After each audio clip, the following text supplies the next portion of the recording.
Squad-wise, I think it's probably the strongest squad you've been able to name this year. How difficult or challenging has it been to put that 17 together this week? Yeah, tough. I've had to have, a couple of tough conversations, but everyone in the group understands, that it's a team effort and each week, and to try and be there at the back end of the year, we need everyone in the squad contributing, and some guys' contribution mightn't be actually on game day, but it might be helping the team prepare during the week. So everyone's got a good attitude about it. And like I said to you, I've said this a few times over, like it's great because I don't have to, make threats or use my words. All the boys are looking around and seeing the depth that we have in the squad, and a lot of it comes down to the work that Adam and Ferg have done, like our high performance department, to make sure that these guys are fit and healthy, which creates good competition for us. Lockie Miller was forced off, wasn't he, against Wakefield? Is he good to go? He is, and again, that's credit to Adam and Ferg to get him up and get him ready, and also make that tough decision. And at half time last week, where they, put their foot down and said he needs to come off. As a coach, you want to try and keep him out there as long as you can, but now in reflection, we made the right decision, and that was credit to those guys for being forceful around what needed to happen. What does it mean to have Andy Ackers back in the mix? Yeah, look, it's great. He's got really good experience. He's been out for a while. It's given opportunity to Jared, and Jared's been one of our better players. So, like I said, there's been some tough conversations this week. But again, it keeps everyone on their toes, and they know they have to perform, and they can't afford to have an off day with their attitude or their effort. I get it. Sometimes guys mightn't execute their role perfectly, and we're not after that. But in terms of their attitude and their mentality towards their game and their preparation, well, that's what having a healthy squad, can help with. Has that been the toughest selection decision for you around the 9? Yes and no. I think form of Jared helps with that. He's been one of our better players, so need to have a reason to make change, and I don't at the moment. And that's it. You reward the squad that's got you to where you are, because otherwise, well, they're doing the job. It's just unfortunate for Ackers, like he's that he got injured. But like I said, I'm really proud of the whole club that at the start of the season, our first 4 or 5 rounds, we never had the same team for more than 40 minutes straight. And we had a lot of injuries, and you never heard any whinging or complaining from the group. They just got on with it, and every time an injury presented an opportunity to someone else to get an opportunity, and those guys have taken it. So we never focused on who wasn't in the team. We focused on what we had in the team, and that's got us to this point now where everyone is fighting for a spot. Just a word on Callum Watkins, because you've had a fair few guys reaching some pretty impressive milestones of late, but this is a big one, isn't it? 400 career appearances for Callum on Saturday. What can you say about that as an achievement?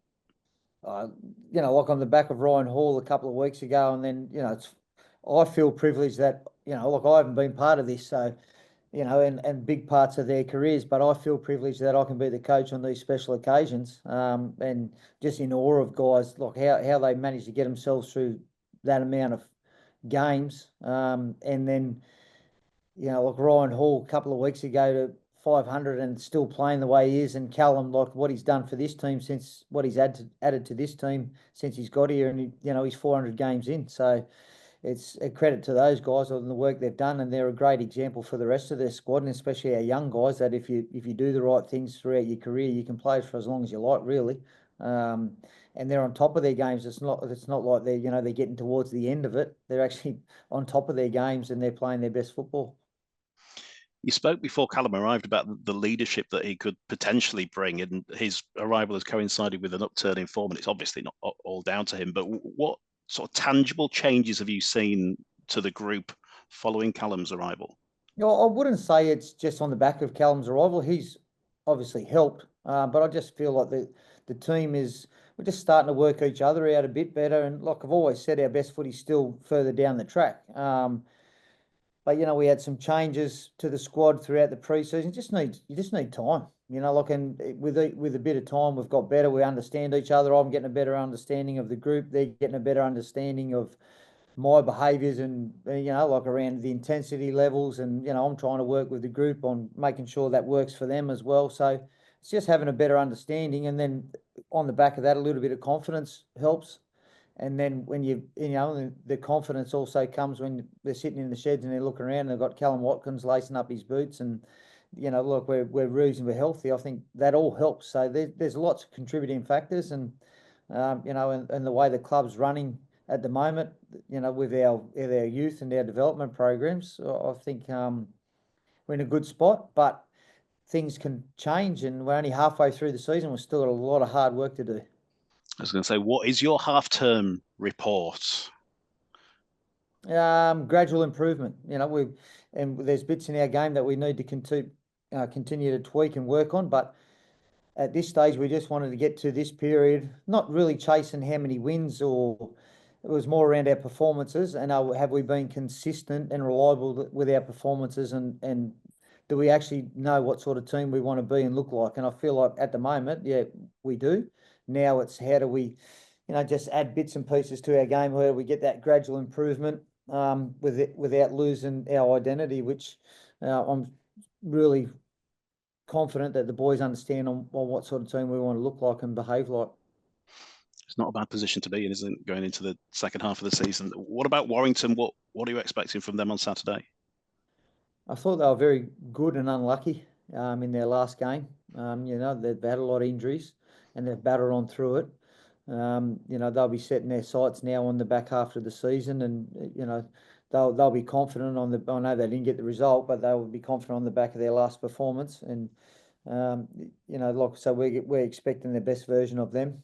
They're a very real effort-based team and in your face and work hard. So we've had plenty of experience at it over our first 13 rounds, because I don't think we've had a game where anyone's come and dipped the toe in against us. Everyone's had a crack and come with their best effort. So, we're prepared for that performance from Warrington. Challenge Cup finals can do strange things to teams, can't they? Win or lose. Do you expect it to have any sort of effect on Warrington on Saturday? Oh, I think it can only be a positive for him. And I'm sure Sam will, he's a good coach. He knows what works for his team and he'll have them ready to go. They would have moved on from that pretty quick, but they would have taken plenty of positives out of it. Just on Callum, I know it was a short-term deal initially until the end of the year. Are you close to the decision for next year? I mean, he's certainly playing well enough to continue, isn't he? Yeah, I believe he's working through that, mate. And like all the indications are, we want Callum to stay. He wants to stay. So, yeah, look, like I'm sure that'll get sorted sooner than later. On his versatility, I mean, I think he dipped in at halfback a little bit a couple of weeks ago, didn't he? I mean, just how vital is it to have a player like that who can basically fill in all over the field for you? It's a luxury. It's a luxury in it. I'm fortunate. He's just a footballer. You can put him anywhere and he just go and get his job done. And it's probably the thing that's most pleasing about it is just his attitude towards it. Whatever I ask him to do, I'm asking him to do because I think it's best for the team. And that's where I'm really proud of the group at the moment is, not everyone's going to be happy with every decision I have to make, but I'm making decisions based on the team and what's best for the team. And he's an example of he's moved to the middle, he's moved to an edge, going in the halves, going into the centres. Like he's just done, whatever's needed, whatever job's needed to try and help the team win. Defensively, I think only Hull KR have conceded fewer points than you. And you're about 100, 110 points fewer than this point last year. I know there's a few moving parts that go into something like that, but I guess it starts with sort of the effort and the commitment of the guys, probably back from day one in pre-season, doesn't it, to just commit to what you're trying to do? Yeah, defence is always a reflection of your attitude. And then, you can have good systems or poor systems, or, you can have, everyone's got a different way of how you do things, but it's a reflection of your attitude and your want and your desire.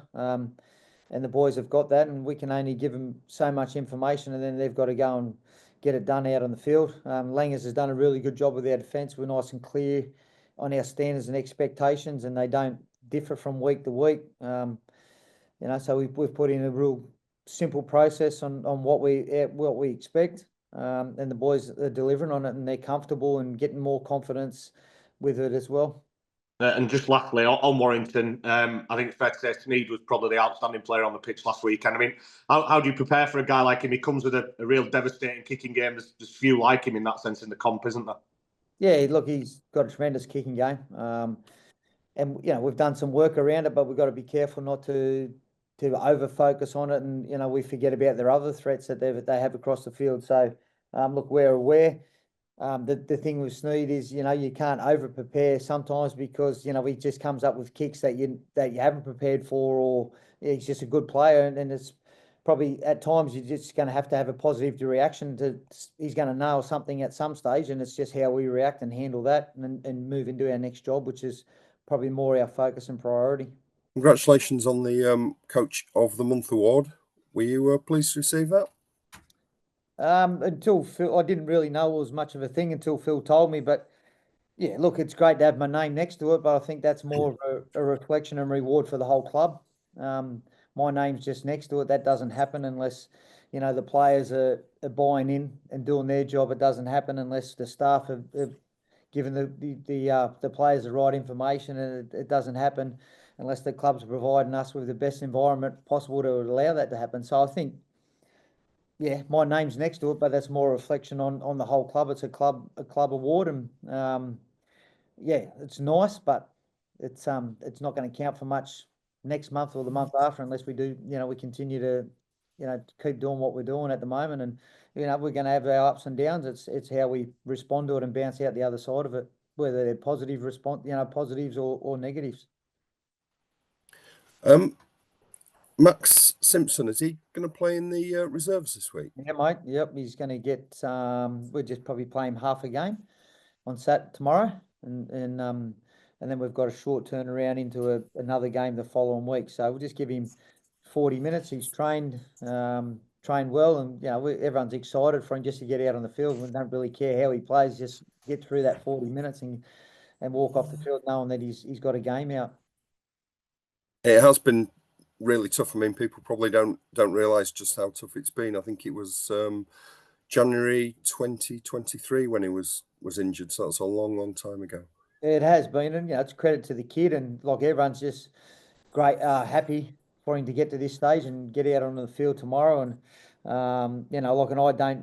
everyone tells me how good he is, and I've seen that training, some glimpses of that, but I'm excited just to see him get out on the field, and expectations aren't high from us at the moment. It's just about getting through healthy.